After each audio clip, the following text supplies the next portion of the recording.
Hello साथीहरू नमस्कार।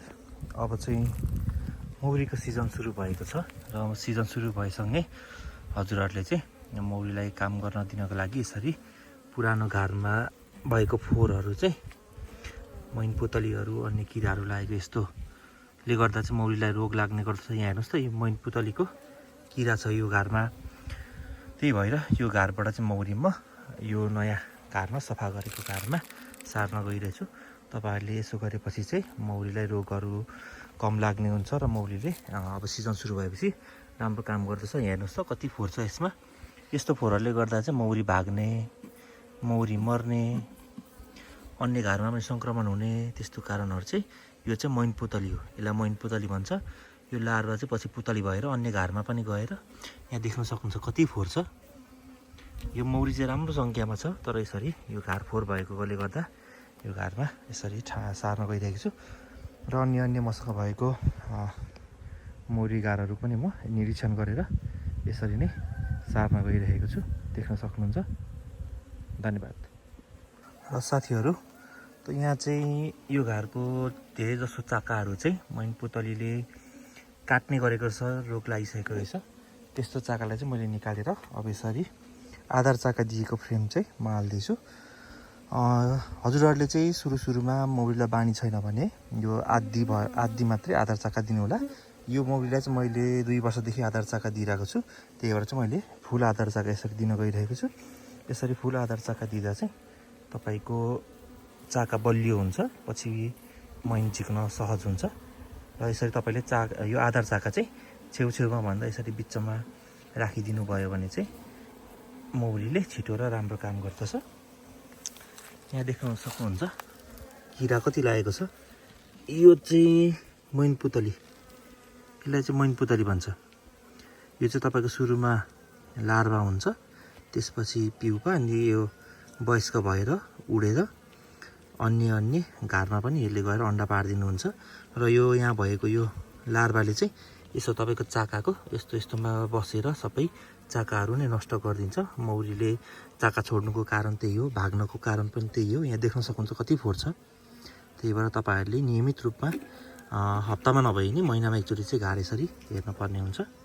र साथीहरू, मौरी चाहिँ मैले अर्को घरमा सारिसकेको छु। अब यो घरमा चाहिँ हामीले यो लागेको मैनपुतलीहरू किराहरू चाहिँ हामीले मजाले सफा गर्नुपर्ने हुन्छ। र हजुरहरूसँग यस्तो यो घाँस छ भने चाहिँ यसले सफा गर्दा चाहिँ मौरी घरलाई एकदम राम्रो हुन्छ, हेल्दी हुन्छ। यो चाहिँ औषधि हो मौरीको लागि। यसलाई चाहिँ लेमन ग्रास भन्छ। यो चाहिँ लेमन जस्तै गन्ध आउने भएकोले गर्दा मौरीलाई एकदम मनपर्छ। यो चाहिँ मौरीलाई उपचारको लागि पनि प्रयोग हुन्छ। अब यो लगेर चाहिँ म मौरीको घर चाहिँ मजाले सफा गर्न गइरहेको छु।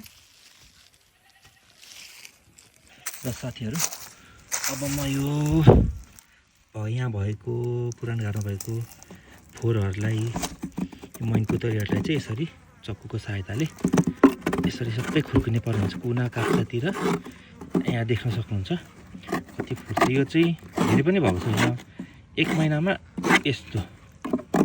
हामीले मौरी पाल्न थालिसकेपछि हामीले के चाहिँ बुझ्नुपर्छ भने कुन समयमा चाहिँ मौरीलाई कुन रोगदेखि, कुन शत्रुदेखि बचाउने भन्ने कुरा हामीले चाहिँ बुझ्न जरुरी हुन्छ। अब यो हिउँदको बेलामा चाहिँ एकदम यो मैनपुतलीले दुःख दिने भएकोले गर्दा हजुरहरूले चाहिँ महिनामा घर फेरिदिनु भयो भने मैनपुतलीको समस्या समाधान हुन्छ। र बर्खामा चाहिँ हामीले अरिन्जालदेखि एकदम जोगाउनुपर्छ। र यो कमिला चाहिँ सधैँ नै लागिराख्ने हुँदाखेरि चाहिँ हजुरले कम्तीमा पनि यसरी जमिनदेखि अलिक टाढै राख्नुभयो भने सहज हुन्छ। यहाँ देख्न सक्नुहुन्छ साथीहरू कति फोहोर छ। मैले अब यो चक्कुले खुर्किसकेपछि लेमन ग्रासले चाहिँ मजाले यहाँ पुछिदिन्छु। र यो घरलाई चाहिँ हामीले तत्कालै युज गर्नु हुँदैन। यसमा चाहिँ अन्डा लार्भाहरू मैनपुतलीको हुने भएकोले गर्दा चाहिँ यसलाई चाहिँ अलिक जेल घाममा सुकाएर, नत्र यसलाई हामीले आगोले पोलेपछि मात्रै प्रयोग गर्नुपर्छ। यहाँ सब देख्न सक्नुहुन्छ किराहरू कति लागिरहेको छ। यो किराहरूले गर्दाखेरि नै तपाईँको चाका खाइदिने, अनि मौरीहरू भागिदिएर जाने। मैले अब यो 1 महिना जति नहेरेको भए यो मौरी पुरै नष्ट भएर यसरी भाग्ने थियो। यो चाहिँ मैले समाधान गरेको छु। यहाँ देख्न सक्नुहुन्छ नयाँ घारमा यसरी मौरी कति मजाले रुचाएर खेलिरहेको छ। साथीहरू देख्न सक्नुहुन्छ यो घरमा चाहिँ कमिलाले पनि गुड बनाएको रहेछ। मैले भित्ता खोताल्दै जाँदाखेरि कमिला देख्न सक्नुहुन्छ कति निस्किरहेको छ। यसरी चाहिँ हामीले मौरीको घाटलाई चाहिँ निरन्तर रूपमा अनुगमन गर्न जरुरी हुन्छ। साथीहरू हेर्नुहोस् न चेपचेपमा यस्तो भएपछि मौरी यस्तो घाटमा कदापि बस्न सक्दैन। यसलाई चाहिँ अब म एकचोटि टकटकाइदिन्छु। भक्कु फोहोर त यहाँ निस्किसकेको छ।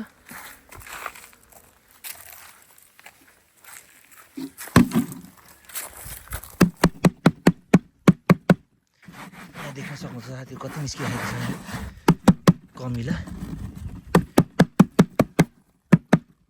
यसरी चाहिँ पुरै कमिलाले खाएको रहेछ यो घरलाई।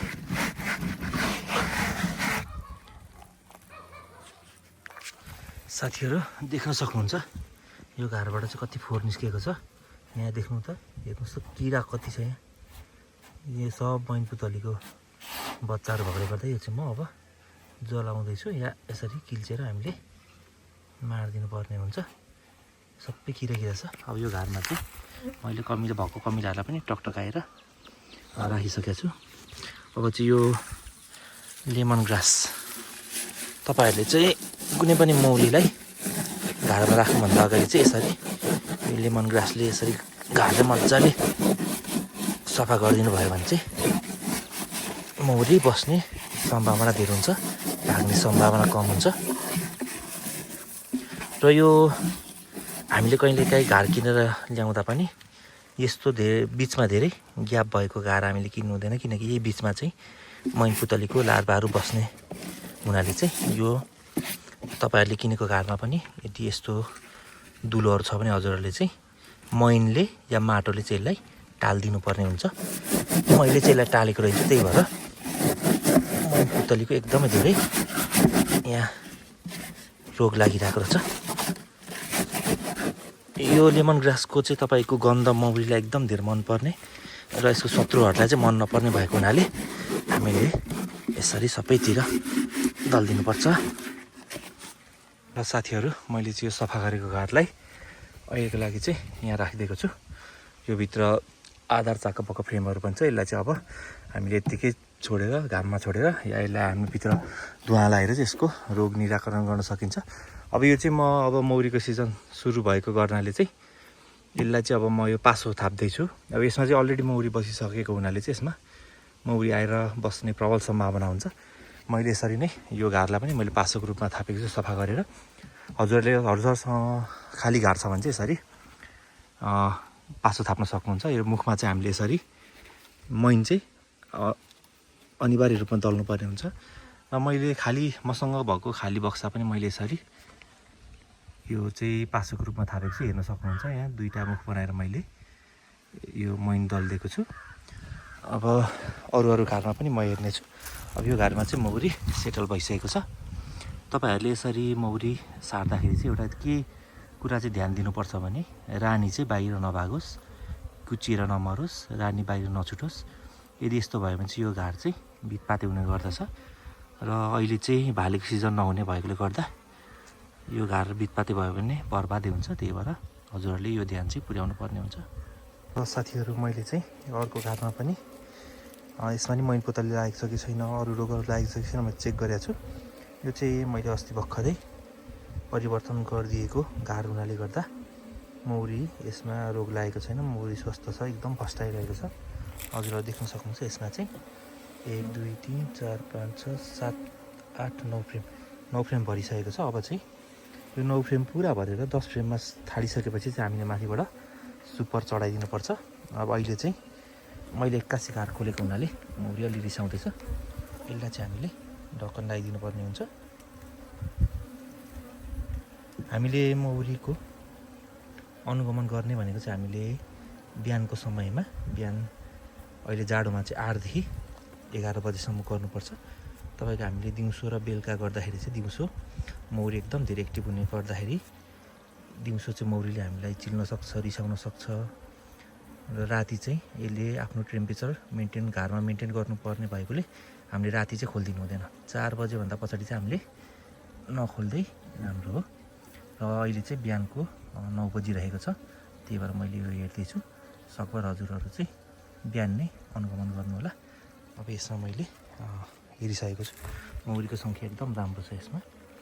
अब चाहिँ म यो घरमा हेर्न गइरहेको छु। मसँग चाहिँ मौरीहरू एकदम धेरै भएको हुनाले गर्दा सबै घर आज अनुगमन गरिसकिँदैन, हामी दिउँसो अनुगमन गर्नु हुँदैन मैले भनिहालेँ। त्यही भएर अब यो गार एउटा हेर्छु अनि अर्को गार एउटा हेरेर आजको भिडियोलाई यहीँ समापन गर्छु। र हजुरहरूले मौरीलाई एकदमै धेरै कमिला लागिरहेको छ भने चाहिँ यसरी यहाँ देख्न सक्नुहुन्छ। यो मुनिबाट एउटा बोतल, पानी खाने बोतल या अरू जुस बोतलको चाहिँ बिर्को बट्टा काटेर हजुरले यसरी राखेर यसमा चाहिँ मोबिल राख्न सक्नुहुन्छ। पानी राख्दा चाहिँ पानी चाहिँ उडेर गइहाल्छ। यो मोबिल चाहिँ तपाईँको धेरै दिनसम्म रहिरहन्छ। यसो गर्दा चाहिँ तपाईँको कमिलाबाट चाहिँ मौरी बच्छ। अब यसको चाहिँ म हेर्छु अवस्था के छ। अस्ति नै पुसमा एकदम धेरै जाडो भएको हुनाले चाहिँ मैले यसलाई यसरी माथिबाट स्वेटर हालिदिएको थिएँ। यसो गर्दा चाहिँ तपाईँको मौरी घार चाहिँ न्यानो तातो हुन्छ, त्यही भएर हामीले यसो गरेको थियौँ। अब यो म खोलेर हेर्न गइरहेको छु। साथीहरू यो मौरी घार चाहिँ एकदम हेल्दी रहेछ। हजुरहरूले यहाँ देख्न सक्नुहुन्छ मुनिबाट फोहोरहरू केही पनि छैन। हजुरहरूले मौरी अनुगमन गर्नको लागि चाहिँ पुरै फ्रेमहरू निकाल्न आवश्यक छैन। एउटा फ्रेम निकाल्न बित्तिकै हजुरहरूले घरको अवस्था हेर्न बित्तिकै, मौरीले के कति काम गरिरहेको छ हेर्न बित्तिकै हजुरहरूले मौरीको अवस्था थाहा पाइहाल्नुहुन्छ। अब यतिखेर चाहिँ यिनीहरू न्यानो भएर बसेकोले गर्दा चाहिँ यिनीहरूलाई म चलाउँदिनँ, यत्तिकै छोडिदिन्छु। गार ठिकै छ। र साथीहरू अब चाहिँ म यो गार हेर्न गइरहेको छु। यो चाहिँ मेरो एउटा पुरानै गार भएको हुनाले चाहिँ यसमा मौरीको सङ्ख्या राम्रो छ। मैले पुस पहिलो हप्तातिरै मङ्सिर सकिने बित्तिकै यसमा भएको सुपर निकालेर सुपरको मौरी मह काटेर चाहिँ यसलाई यसरी मुनि मात्र राखेको थिएँ। अब यसको अवस्था के छ हेरौँ। साथीहरू यसमा पनि मौरीको चाहिँ एकदम राम्रै सङ्ख्या रहेछ, राम्ररी काम गरिरहेको छ। तर मुनिबाट चाहिँ यसरी देख्न सक्नुहुन्छ अलिअलि यिनीहरूले फोहोर पारेको रहेछ। अब त्यस्तो साह्रो मैनपुतली नै लाग्ने गरेको फोहोर त छैन, त्यही भएर म यिनीहरूलाई चाहिँ अहिले होइन अर्को हप्तातिर चाहिँ म अर्को गार सिफ्ट गरिदिन्छु। र हजुरहरूले चाहिँ अब हिउँदमा गर्नुपर्ने काममा चाहिँ यो पनि एउटा एकदम इम्पोर्टेन्ट काम हो। हजुरहरूले मौरी घारको चाहिँ पुरानो मौरी घार र घार फेरेको अलिकति धेरै भइसकेको छ भने चाहिँ नयाँ घार फेरिदिनु पर्ने हुन्छ। ल यसमा चाहिँ यसरी देख्न सक्नुहुन्छ यो किराहरू यसरी लाग्न सक्छ। यस्तो किराले चाहिँ तपाईँको मौरीको अन्डा लार्भा खाइदिने हुनाले चाहिँ यस्तो किरालाई चाहिँ हामीले मार्नुपर्ने हुन्छ। र साथीहरू आजको भिडियोमा चाहिँ म हजुरहरूलाई यति नै देखाउन गइराखेँ। हजुरहरूलाई मौरी पालनमा केही समस्याहरू छ भने हजुरहरूले कमेन्ट मार्फत सोध्न सक्नुहुन्छ। धन्यवाद।